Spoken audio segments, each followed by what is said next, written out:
உணர்ச்சி, எழுச்சி, கிளர்ச்சி ஆகிய 3 கூறுகளும் ஒன்றாக இணைந்திருக்கின்ற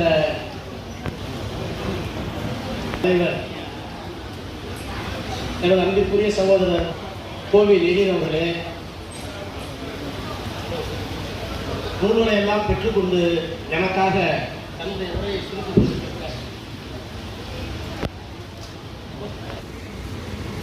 வழங்கியிருக்கின்ற தோழர் உமா, தோழர் சூர்யா கிருஷ்ணமூர்த்தி, சிந்தனையாளர் குணசேகர் உள்ளிட்ட ஆய்வாளர்களே, இந்த நூல்களை எல்லாம் படைத்து இந்த நிகழ்வுக்கு தலைமையேற்றுக் கொண்டிருக்கின்ற கௌரா ராஜசேகர் அவர்களே, சிறப்பு விருந்தினர்கள், சட்டப்பேரவை உறுப்பினர் அன்பு சகோதரர் கருணா அவர்களே, மாவட்ட கழகத்தினுடைய மதிப்பிற்குரிய செயலாளர் மயிலை வேலு அவர்களே, இந்த புத்தகங்களை எல்லாம் யாத்திரைத்திருக்கின்ற நூல்களுடைய ஆசிரியர் பெருமக்களே, தமிழ் சான்றோர்களே, நிகழ்விலே பங்கேற்றிருக்கின்ற விஜயா தாயன்பம், பேராசிரியர் கிருஷ்ணசாமி உள்ளிட்ட திராவிட இயக்க சிந்தனையாளர்களே, பெரியோர்களே, தாய்மார்களே, பத்திரிகையாளர்களே, ஊடகவியல் நண்பர்களே, உங்கள் அனைவருக்கும் வணக்கம். துறையில் இருப்பது எனக்கு தெரிந்து புதிதல்ல, விந்தையல்ல. ஆனால் 25 ஆண்டு காலம் ஒரே கொள்கைக்காகத்தான் நான் பதிப்புத்துறையில் இருப்பேன் என்று சொல்கின்ற ஒரு மனிதரை பார்ப்பதுதான் விந்தை, அதிசயம். அந்த விந்தையை, அதிசயத்தை நடத்தி கொண்டிருக்கின்ற நம்முடைய கௌரா ராஜசேகர் அவர்களையும், அவருடைய சகோதரரையும், அவருடைய துணைவியார் குடும்பத்தாரையும் நான் திராவிட இயக்கத்தின் துணை பொதுச் செயலாளர் என்ற வகையில் நம்முடைய அன்பு தலைவர் திராவிட மாடல் ஆட்சியை நடத்தி கொண்டிருக்கின்ற மாண்புமிகு முத்துவேல் கருணாநிதி ஸ்டாலின் என்கின்ற அந்த மாமனிதரின் சார்பாகவும் நான் அவரை வாழ்த்த வணங்க கடமைப்பட்டிருக்கிறேன். 32 நூலில் எழுதியிருக்கிற ஆசிரியர் பெருமக்கள் அத்தனை பேர் வந்திருக்கிறீர்கள். தமிழுக்கு தொண்டு செய்வோன் சாவதில்லை என்று சொல்லுவார்கள்.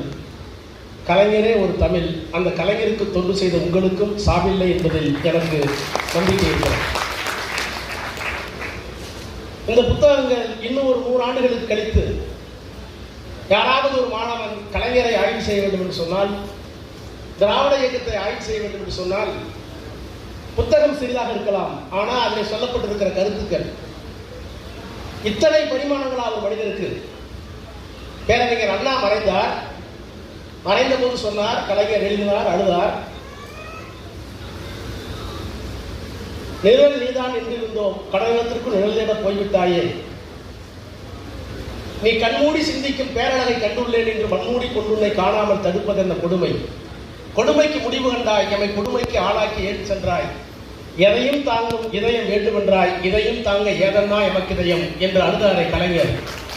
அந்த கலைஞர் அண்ணாவை பற்றி எழுதுகிற போது சொன்னார், யார் அண்ணா? இன்றைக்கு 32 எழுத்தாளர்கள் கலைஞர் எழுதியிருக்கிறோம்.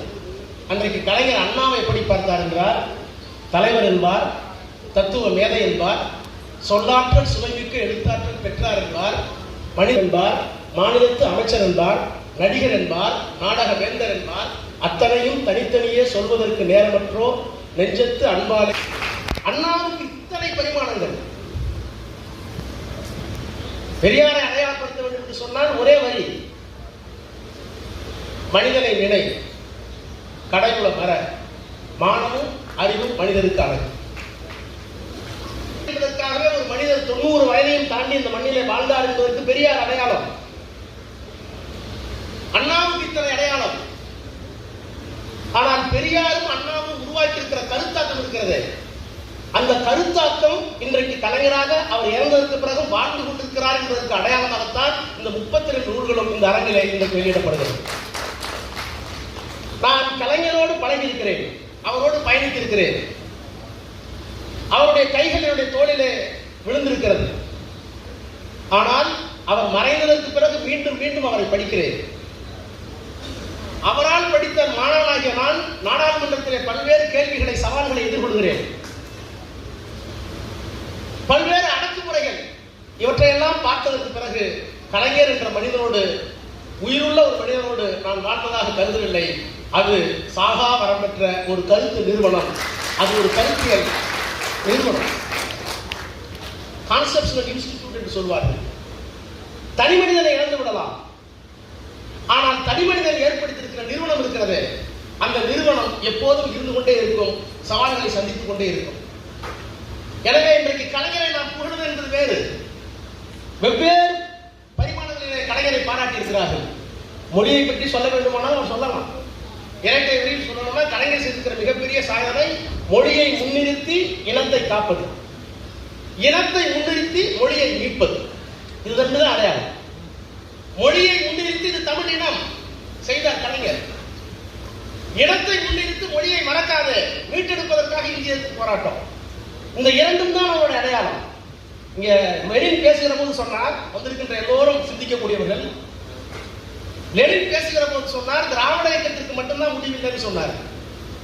ஏன் முடிவில்லை திராவிடத்துக்கு மட்டும்தான்?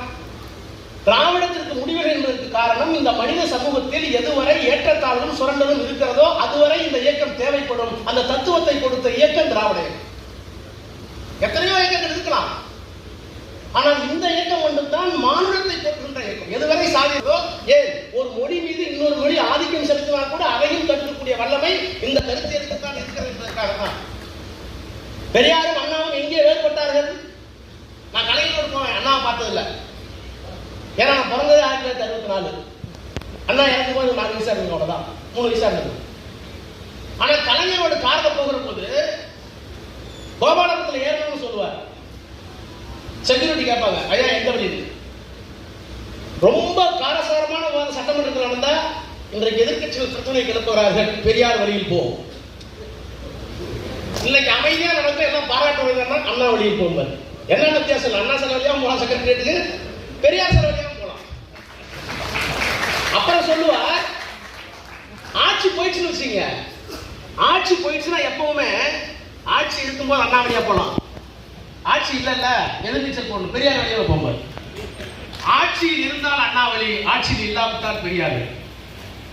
அடையாளத்தை நம்ம தெரிஞ்சுக்கிறதுக்காக கலைஞர் பேசுவது. நான் சொன்ன மொழியை முன்னிறுத்தி இனத்தை காப்பது, இனத்தை முன்னிறுத்தி மொழியை மீட்பது. ஏன் இந்த மொழியை முன்னிறுத்தணும்? கலைஞர் எங்கே வந்து நிற்கிறார் என்றால், இந்த திராவிட தத்துவத்தில் நான் சொன்ன திராவிட தத்துவத்தை எங்க தேவைப்படுகிறது, இந்த தத்துவம் தான் தமிழுக்குள் இருக்கின்ற தத்துவம், மொழிக்குள் இருக்கின்ற தத்துவம். வேற எந்த மொழியும் சமத்துவம் பேசவில்லை. இப்ப சொன்னார் பெரம்பலூர் இருக்காங்க, ராஜா பெரம்பலூர், நீலகிரிக்கு போனாலே பெரம்பலூர். என்ன காரணம்? யாதும் ஊரே யாவரும் கேளீர் என்று சொன்ன கலியம் பூங்குன்றன், பூங்குன்றன் தான் போட்டுட்டார். பூங்குன்ற ஒரு ஊர். அப்போ இந்த மொழிக்கு இருக்கிற சிறப்பு வேற மொழிக்கெல்லாம் இல்லாத சிறப்பு. என்ன சிறப்பு என்று சொன்னால், இந்த மொழி மட்டும்தான் சமத்துவத்தை பேசியது. யாதும் ஊரே யாவரும் கேளீர், பிறப்புக்கும் எல்லா உயிர்க்கும். இந்த 2 தத்துவங்களையும் கொண்ட இந்த மொழியை செழுமைப்படுத்தினால்தான் இன அடையாளம் கிடைக்கும். இந்த இன அடையாளத்தை உரிமைப்படுத்தினால்தான் இந்த உலகத்திற்கு இப்ப ஒரு இனம் இருந்தது, இந்திய திராவிடியன் ஸ்டாக். இதை சொல்லுவதற்கு அண்ணா தேவைப்பட்டார், பெரியார் தேவைப்பட்டார். ஆனால் அதை காப்பாற்றி உள்ளபடியே உலகத்திற்கு கொண்டு போய் சேர்த்த பெருமை கலைஞருக்கு மட்டும்தான் இந்த மண்ணிலே உண்டு என்பதற்காகத்தான் இந்த நூற்றாண்டு. ரொம்ப ஈஸியா சொல்லிடலாம், அவர் தமிழை எப்படி பாராட்டினார், தமிழுக்காக ஒரு ஆட்டை எழுதி எழுதலாம் சொல்லிடலாம். அவர் எங்கெல்லாம் குசுப்பார் தெரியுமா? கவியரங்கத்தில் பேசுறாரு. சிலம்பும் வலையும் சீர் மேகலையும் சிந்தாமணியுடைய குண்டல ஏசியும் அன்னை தமிழின் அணிகளாய் ஆயினார். கவியரங்கத்தில் சிலம்பும் வலையும் சீர் மேகலையும் சிந்தாமணியுடைய குண்டல ஏசியும் அன்னை தமிழின் அணிகளாய் ஆயின. பழந்தமிழர் பெருமூர்கள் நினைத்தவாறு படுக்கையிலே சாய்ந்திருந்தேன் ஒரு நாள். இந்த பழந்தமிழர் ஒரு நாள் நினைச்சு அப்படி படுக்கையில சாய்ந்திருந்தேன் ஒரு நாள். பக்கம் வந்து நெருக்கமாக தழுவி கொண்டார். தள்ளிவிட மனமில்லை, கழுவிட்டு வென்றிருந்தேன். மற்றொருத்தி வந்தால் அவள் இதை விட அழகி. இன்னொருத்தி வந்தாலாம். அடுத்து கேட்கிறார், என்ன இது? இருமங்கை ஒரு கொடுக்க எனக்கு பொறுத்திடுக. முதலில் வந்தவன் பேர் தூக்கம். அந்த தூக்கத்தில் நான் கண்ட கனவெல்லாம் தமிழின் காட்சி, தமிழின் மாட்சி. எங்க போனாலும் தமிழ் விட மாட்டார். அதனாலதான் சங்கத்தமிழ் எழுதுறப்போ சொன்னா, ஏன் சங்கத்தமிழ் எழுது கேட்டாங்க. கரடுமுரடாக இருக்கிற தமிழை கொண்டு போய் சேர்க்க வேண்டும். போற போது என்னமா அவங்க மகன் கேட்டா, அந்த மகன் எங்க இருந்தாலும் தெரியாது, அந்த மகன் இருந்த வயது தான், அந்த புலி இருந்த முகம் இதுதான். இதை தமிழ்நாட்டில் சொல்லிக் கொடுக்கறதுக்குள்ள அவருக்கு வேர்த்து, கேட்கிற எங்களுக்கு வேர்த்து பார்த்தார். எங்குற்றான் உந்தன் மகன் என் குரல் கேட்ட தாய்க்குலவி பொங்குற்ற துயர் அடக்கி புலி போன என்று நான் அறியேன், போர்க்களம்தான் போயிருக்கும், புலி இருந்த புகை இதுதான் என்று வயிற்றை சுட்டி காட்டிய புறப்பாட்டுடைய தமிழ் அப்படின்னு. அப்போ தமிழை போற்றுவது மட்டுமல்ல, பக்தி இலக்கியங்களால் ஏற்பட்டிருக்கின்ற தமிழுக்கான சேதாரத்தை பிரித்து காட்டி இருக்கணும்னு சொன்னார். இன்னொரு என்று சொல்ற, நரியும் பரியாய் ஆனவரை, நாரதர் பெண்ணாய் போன கதை, உரியை கண்ணன் உடைத்த கதை, ஊரார் போற்றிய பழைய கதை, பெரியில் துரும்பாய் ஆக்கியவர் பெரியார் தந்த பேரறிஞர். இந்த தமிழ் சாதாரண தமிழ், எங்க தமிழ் அந்த தமிழ் இல்லப்பா. இந்த நரி ஓடுற கதை, கண்ணை உடைச்ச கதை, வெண்ணையை திரும்ப கதைலாம் எங்க தமிழ் கிடையாது. அதெல்லாம் இடையில விட்டது. எங்க தமிழ் வேறு, எங்க தமிழ் சமத்துவம் பேசிய தமிழ், இந்த உலகத்திற்கு அறிவியலை வழங்கிய தமிழ். தொல்காப்பியம் எழுதினாங்க, நான் தான் இலக்கண எழுதுவார்னு பார்த்தேன். இந்த உலகம் பஞ்சபூதங்களால் ஆனது, கடவுளால் படைக்கப்படவில்லை. நான் சொல்லல, ஏன்னா நான் எது சொன்னாலும் உடனே கடவுளால் படைக்கப்படவில்லை ராஜா சொல்லிவிட்டார். கடவுளுக்கு எதிரி, கடவுளுக்கு எதிரி இப்ப புதுசா சொல்றோம். ஆக எப்பவுமே கடவுளுக்கு எதிரி தான். இந்த எதிரி இந்த பிரச்சனை. அப்போ 2000-3000 ஆண்டுகளுக்கு முன்னால் இந்த உலகத்தை எப்படி படைக்கப்பட்டிருக்கிறது என்றால் பஞ்சபூதங்களால் படைக்கப்பட்டிருக்கிறது. நிலம், தீ, நீர், வலி, விசும்பு ஐந்தோடு கலந்த மயக்கம் இவ்வுலகம். 3000 வருஷத்துக்கு முன்னாடி பைபிள் உலகம் எப்படி தோன்றியது ஒரு கதை இருக்கு. இஸ்லாம் உலகத்தை எப்படி பார்க்கிறது இருக்கு. இந்து மதத்துக்கு சொல்லவே வேண்டியதில்லை. இந்தியா இந்திய sovereign, secular, socialistic, sovereign republic. அப்போ இந்தியாவுடைய அரசியல் சட்டத்தினுடைய முகவரி இது ஒரு இறையாண்மை உள்ள நாடு. அந்த இறையாண்மை சாவரின் நம்ம நிலப்பரப்பு பாதுகாப்பு, எதுவரை மொழி இருக்கிறதோ அதுவரை நாடு நாடு. அப்ப அந்த இறையாண்மைக்கு பாகிஸ்தான் மூலமா பாதுகாப்பு படையில் கொண்டது. இறையாண்மைக்கு சைனா வந்தது அண்ணா இருந்தார். ஆனால் 1970களில் இறையாண்மைக்கு, இந்தியாவுடைய இறையாண்மைக்கு ஆபத்து வந்த போது தமிழ்நாடு கேட்ட இயக்கத்தில் இருந்து போன கலைஞர் தான், திராவிட நாடு கேட்ட இயக்கத்தில் இருந்து போன கலைஞர் தான், பிரிவினைவாதத்தை முன்வைத்த கலைஞர் தான், அந்த இயக்கத்தினுடைய தலைவராக இருந்தவர் தான். இறையாண்மை காப்பாற்றப்பட வேண்டும், இந்தியா காப்பாற்றப்பட வேண்டும் என்பதற்காக 1971 6 கோடி ரூபாய் அளித்த ஒரே முதலமைச்சர் கலைஞர். வேற எந்த முதலமைச்சர் கொடுக்கல. இந்த பாரத மாதா ஜீவெல்லாம் இருக்கல, அவனா அன்னைக்கு தெரியல, இன்னைக்கு ஜீ விழுந்தது. நாங்கள் பிரிவினை கேட்டோம், அதற்கான நியாயம் இருந்தது. ஆனால் இந்தியாவுடைய ஒருமைப்பாட்டை ஒப்புக்கொண்டதற்கு பிறகு துரோகம் பண்ண மாட்டேன்னு 6 கோடி கொடுத்தார். அப்ப சாவரின் பவர் காப்பாற்றுறது கலைஞர், டெமோக்ரஸி காப்பாற்றுவது இந்திரா காந்தியா. இப்ப கூட நான் பேசுறேன், உடனே என்ன புரிஞ்சுக்கிட்டாங்க. நான் இந்தியாவுடைய அரசியல் சட்டத்துக்கு ஆபத்து வந்துருச்சு, செக்யூலருக்கு ஆபத்து வந்துருச்சு, ஒரு பாசிஸ்ட் ஆட்சி நடக்குதுன்னு நான் நாடாளுமன்றத்தில் பேசிட்டு இருக்கும்போது இந்தியாவுடைய வனத்துறை அமைச்சர் பூபேந்தர் சிங் குறுக்கிட்டார். விசாவை நடந்துட்டீங்களா, ராகுல் காந்தி முன்னாடி உட்கார்ந்துருக்காரு. நான் பேசுறது அப்படியே இருக்கு. ஆமா, ஜனநாயக படுகொலை நடந்தது உண்மைதான். ஆனால் அந்த ஜனநாயக படுகொலை இந்தியாவுடைய அரசியல் சட்டத்தினுடைய தன்மையை, அடிப்படையை மாற்றவில்லை. ஜனநாயகத்தின் மீது தாக்குதல் கொடுக்கப்பட்டது. பத்திரிகை சுதந்திரம் இல்ல, தனிமனித சுதந்திரம் இல்ல, எழுத்து சுதந்திரம் இல்ல, எல்லா சுதந்திரம் இல்ல. யாருக்காக? ஒற்றை மனித இந்திராவிற்காக. அந்த அம்மையார் மீண்டும் எங்கள் நாட்டுக்கு இந்தியாவுக்கு, தமிழ்நாட்டுக்கு பொது மன்னிப்பு கேட்டதற்கு பிறகு மக்கள் அங்கீகரித்து மீண்டும் முதலமைச்சராக வந்தார். ஒரு மனிதன் மன்னிப்பு கேட்டு அந்த மன்னிப்பை இந்த நாடு ஏற்றுக்கொண்டதற்கு பிறகு மீண்டும் அதே மன்னிப்பு சூட்டிக் கொண்டால் அந்த குற்றம் அதோட போச்சு. ஆனா மோடிக்கு என்ன தண்டனை தெரியுமான்னு கேட்டேன். மோடி மன்னிப்பு கேட்க தயாரான்னு கேட்டேன். என்னமா மன்னிப்பு கேட்டாங்கல்ல, மோதிலால் பேத்தி 9 ஆண்டு காலம் சிறையில் இருந்த நேரு, சுதந்திரத்துக்காக சிறையில் இருந்த நேருடைய மகள், நேரு திட்டம் என்று ஆங்கில வெள்ளைக்காரர்களுக்கு திட்டத்தை தயாரித்து கொடுத்தாரு மோதிலால் நேரு, அவருடைய பேத்தி. இன்னும் சொல்ல போனா நேரு கடிதம் எழுதுகிறார். நேரு கடிதத்தை படிச்சு பாருங்க. இந்திரா காந்தி எழுதுகிறார். இந்திரா காந்தி வயசு 6 or 7. அன்பு மகளே, நான் 9 சிறையில் இருக்கிறேன். உன்னுடைய அம்மா கமலா நேரு மல்லக்கா சிறையில் இருக்கிறார். 3 பேர் 3 திசையில் இருக்கிறோம். நீ ஆனந்த பவனத்தில் ஆனந்தமாக இருக்க வேண்டும். ஏனென்றால் நாங்கள் நாட்டுக்காக இருக்கிறதை தவிர நாங்கள் திருடர்கள் அல்ல என்று எழுதிய அந்த நேருடைய மகள் மன்னிப்பு கேட்டார். கேட்க வச்சது கலைஞர், கேட்க வச்ச இயக்கம். அப்ப இந்தியாவுடைய அரசியல் சட்டத்துடைய இறையாண்மையை காப்பாற்றியவர் கலைஞர். ஜனநாயகத்திற்கு ஊர் வந்த போது அதை எதிர்த்து நின்று விசாவை கொடுமையை எதிர்த்து ஆட்சியை கலைத்த இந்திரா காந்தி அம்மையை திருத்தி ஜனநாயகத்தை மீண்டும் கொண்டு வந்தவர் கலைஞர். மதச்சார்பின்மைக்கு ஆபத்து வந்தது. என்ன சொன்னாங்க?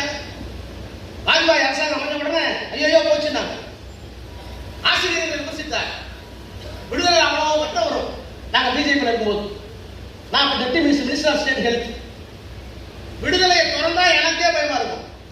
அதுக்காகவே கலைஞரை மறைச்சு வச்சுக்குவோம். கடுமையான விமர்சனம். எங்கே போனார் பெரியார்? மறைந்துவிட்டார் கலைஞர். அண்ணா என்ன சொன்னார்? மறைந்துவிட்டார் கலைஞர். அவரே எழுதுவார் ஆசிரியர். ஒரு நாள் கேட்டாரு, இப்ப எழுதி கட்டுறேன், என்னப்பா விடுதலையை காணுனாரு. நானும் சன்மானும் சேர்ந்து முடிவு பண்ணி எனக்கு விடுதலை காட்டுறதுல மோசமா வந்து கட்டுறேன். மறைச்சிட்டோம்.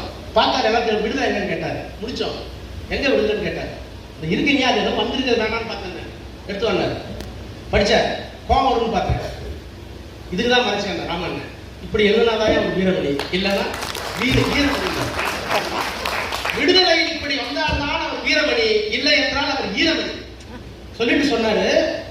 அரசியலுக்காக சில நேரங்களில் நாம் கூட்டணி சேருவோம். அண்ணா கூட ராஜாஜியோடு சேர்ந்த போது விமர்சனங்கள் வந்தது, நாமும் போது சேர்ந்திருக்கிறோம். ஆனால் இந்த விமர்சனங்களை உருவாக்கி கொண்டு இந்த நாட்டினுடைய அடிப்படை மதச்சார்பின்மைக்கு ஆபத்து வராமல் பார்த்துக் கொள்ள வேண்டியது கடமை என்று சொன்ன கலைஞருக்கு பக்கத்தில் இருந்தது நானும் அந்த சண்முகநாதன். இதெல்லாம் எழுதியிருக்கேன் கட்டுரையில். எப்படி காப்பாற்றினார் எனக்கு நல்லா தெரியும். இந்த ஆள் காரணம் வந்தாருன்னா சீக்கிரம் குடிக்க மாட்டாரு தெரியும். அவரோட சீக்கிரம் குடிக்கிறோம், குடிப்பாருன்னு தெரியும். அவர் முடிக்கிறாருன்னு வச்சுக்க, கார் ஏழுன்னு சொல்லிட்டேன், நீ சீக்கிரம் குடிப்ப, உன்னை ஏற்றிட்டு போற வரைக்கும்.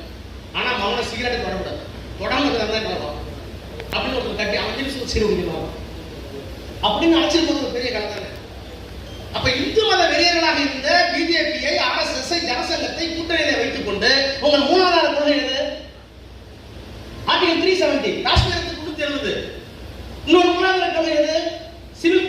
பொது சிவில் சட்டம். இன்னொன்னு ராமருக்கு கோயில் பாபு எடுத்து விட்டு, மசூதியை இடித்து விட்டு கோயில்.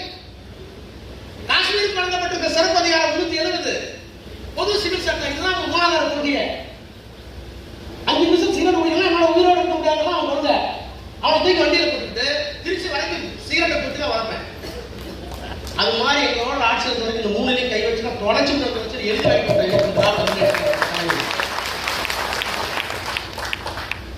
மதச்சார்பின்மை, இறையாண்மை, ஜனநாயகம், ஏன் நேஷனலிசம் ஆஃப் பேங்க்ஸ். நான் முதல்ல வக்கீலாக நிறந்த சொல்றேன். பெரம்பலூர்ல வந்திருக்காங்க. முதல்ல வக்கீலாகி கனரா பேங்க் வக்கீலாக. அதுவும் எப்படி ஆகும்னா, கனரா பேங்க் எதிர்த்து வழக்கு நடத்தி நான் ஜெயிச்சிட்டேன். பேங்க் பேங்க் சரி பயந்து என்ன பண்ணுவாங்க, அவனுக்கு உள்ள போட்டுருவாங்க சார். அதனால என்ன வந்து போட்டாங்க பேங்க்ல. அப்பெல்லாம் பேங்க்ல வந்து அந்த வயசுல இந்த சாதியில கனரா பேங்க் வக்கீலா போறதுக்கு தான் பெரிய பேர். செக் கொடுத்தாங்க. நான் சொல்றேன், எங்க வீட்டுல IAS, IPS எல்லாம் இருந்தாங்க. நான் சொல்றது 1989 முதல்ல செக் புக் என் பேரை வாங்கின உடனே எங்க அம்மா அதை கொண்டு போய் பூஜை ரூம்ல வச்சு என் மகனுக்கு செக் தான் வந்து கொடுத்துட்டாங்க. 89 இன்னைக்கு என் பொண்ணு இருக்கு, ஏமா பணம் எழுத மாட்டேன், எவரிதிங் இஸ் போன் அப்படியே அடிக்கிறாங்க. டிக்கெட் வருது, அப்படியே போறாங்க, ட்ரெயின் வருது. ஆனா அன்னைக்கு இந்த பேக்கை பஸ் முதலாளிகளுக்கு பணம் கொடுத்தாங்க, ஆணை முதலாளிகளுக்கு கடன் கொடுத்தாங்க, பெருந்தடக்காரர்களுக்கு கொடுத்தாங்க. ஏழை பாட தாழ்த்தப்பட்டவங்க, பிற்படுத்தப்பட்டவங்க போய் இட்டு கூட முடியாது பேங்க்ல. என்ன வேலை உங்களுக்கு என்ன கிரெடிட் கார்டு இருக்கா, சேவிங் முடியும், அந்த அளவுக்கு பொருளாதாரமான இல்லையே. அப்புறம் இவங்க கடன் பரவாயில்ல, வங்கிகள் போகிறார்களா? இல்லை. ஆனால் அந்த வங்கிகளை தேசியமயமாக்கினால்தான் அது தாழ்த்தப்பட்டவர்களுக்கும் பிற்படுத்தப்பட்டவர்களுக்கும் விவசாயிகளுக்கும் கைவினைகளுக்கும் போய் சேரும் என்று இந்திரா காந்திக்கு அறிக்கை கொடுத்தார்கள். அந்த அறிக்கையின் அடிப்படையில் வங்கிகளை தேசியமயமாக ஆக்க வேண்டும் என்று இந்திரா காந்தி முடிவெடுத்த நேரத்தில் அவருக்கு பக்கத்தில் இருந்த மொரார்ஜி தேசாய் நிதித்துறை அமைச்சர் முடியாது என்று பொறுப்பில் மறுத்துவிட்டார். மினிஸ்டர் மறுத்தார். கேபினட் கொண்டு வர முடியல, நாடாளுமன்றத்தில் வர்றாங்க, சட்டம் கொண்டு வந்து ஆதரவில்லை. அன்றைக்கு 25 நாடாளுமன்றம் வைத்திருந்த கலைஞரும் திராவிட முன்னேற்ற கழகம் தான். கவலைப்படாதீர்கள், நாங்கள் இருக்கிறோம், அரசுடைமை ஆக்குங்கள், அது தாழ்த்தப்பட்டவர்களுக்கு பின்பற்றவர்கள் போய் சேர வேண்டும் என்று சொன்ன தலைவர் தான் இந்த இயக்கத்தினுடைய தலைவர். அப்ப அரசியல் சட்டத்தில் இறையாண்மையை காப்பாற்றியவர், மதச்சார்பினை காப்பாற்றியவர், ஜனநாயகத்தை காப்பாற்றியவர், சமத்துவத்தை காப்பாற்றியவர். இப்போ தமிழை காப்பாற்றினார், தமிழ் உணர்வை காப்பாற்றினார், தமிழுக்கு செம்மொழி உயரம் கொடுத்தார், அந்த தமிழை முன்னிறுத்தி இனத்தை காப்பாற்றினார், இனத்தால் தமிழ்நாட்டை காப்பாற்றினார், ஆட்சியால் தமிழகத்தை காப்பாற்றினார். அதற்கு பிறகு மத்திய அரசாங்கத்துக்கு போனார், மத்திய அரசாங்கத்திலிருந்து இந்தியாவுடைய அரசியல் சட்டத்தை காப்பாற்றினார். அப்ப திருவாரூர் ஒரு சாதாரண குடும்பத்தில் எந்த பெருமிதமும் இல்லாமல், சாதி பெருமிதமும் கிடையாது, அந்த பெருமிதம் இல்லாமல், இன்னும் சொல்ல போனால் சமூக இழிவோடு ஒரு இளைஞர் எந்த பின்புலமும் இல்லாமல் தமிழை நேசித்து, பெரியாரை நேசித்து, அண்ணாவை ஆட்கொண்டு, அதற்கு பிறகு சட்டமன்ற உறுப்பினராக, எழுத்தாளராக, பேச்சாளராக இத்தனை பன்முக பரிமாணத்தோடு 32 ஆசிரியர்கள் இருக்கிறீர்கள். இவளையெல்லாம் நான் வணங்குகிறேன். அந்த பரிமாணங்கள் எல்லாம் நீங்கள் படம் எடுத்திருக்கிறீர்கள். இவளையெல்லாம் பெற்றதற்கு பிறகு அந்த தமிழால் இந்த உலகத்துக்கு சொல்ல வேண்டிய செய்திகள் நிறைய இருக்கிறது என்று அதற்கு ஒரு மாநாடு நடத்தி பிறப்புக்கும் எல்லா உயர்த்தும் இதுதான் எங்கள் கொள்கை என்று சொல்ல வைத்து அதற்கு பிறகு ஆட்சி பிடிப்பிற்கு வந்து ஆட்சி அதிகாரத்தில் மட்டுமல்ல, இந்தியாவுடைய அரசியல் சட்டத்தை காப்பாற்றக்கூடிய ஒரு மனிதர் 93 ஆண்டு காலத்துக்கு மண்ணிலே வாழ்ந்தார் என்றால் இன்னும் 100 ஆண்டுகளுக்கு பிறகு இல்லை, அது கடவுளின் அவதாரம் என்று சொல்லக்கூடிய காலம் வந்தாலும் வரும். அவ்வளவு ஆற்றலை பெற்ற ஒரு மனிதர். அவர் மறைந்துவிட்டார். நாடாளுமன்றத்தில் நாங்கள் இருக்கிறோம். ஒன்றை சொல்லி முடிக்கிறேன். இந்த தமிழ்நாட்டை, தமிழ்நாட்டுடைய கலாச்சாரத்தை, தமிழ்நாட்டு தனி அடையாளத்தை, தமிழ் இனத்தினுடைய தனி அடையாளத்தை இன்றைக்கு நாம் காப்பாற்றிக் கொண்டிருக்கிறோம் என்றால் அதற்கு காரணம் நம்முடைய மாண்புமிகு முத்துவேல் கருணாநிதி ஸ்டாலின் என்ற மகத்தான மனிதர், கலைஞரையும் அண்ணாவையும் பெரியாரையும் பற்றிக் கொண்டிருக்கிற காரணத்தில். நான் சொல்லட்டுமா, கலைஞர் இறந்துவிட்டார். இத்தனை சிலைகள் வைத்திருக்கிறோம். டெல்லியிலே சிலை வைக்கவில்லை. ஆனால் டெல்லியிலே அவர் சிலையாக இருந்து கொண்டு குமரிமுனையிலே திருவள்ளுவர் காப்பாற்றுகிறார். கலைஞர் திருவள்ளுவர் டெல்லியிலே கலைஞர் எல்லைச்சாமியாக இருந்து கொண்டு தமிழ்நாட்டை காப்பாற்றிக் கொண்டிருக்கிறார். அந்த எல்லைச்சாமி இருக்கிற வரை தமிழனை, தமிழ்நாட்டை ஒன்றும் புரிந்துவிட முடியாது என்ற நேரத்தில் சொல்லி கலைஞர் வாழ்க வாழ்க அவர் போல் ஆட்சி என்று சொல்லி விடைபெறுகிறேன். நன்றி.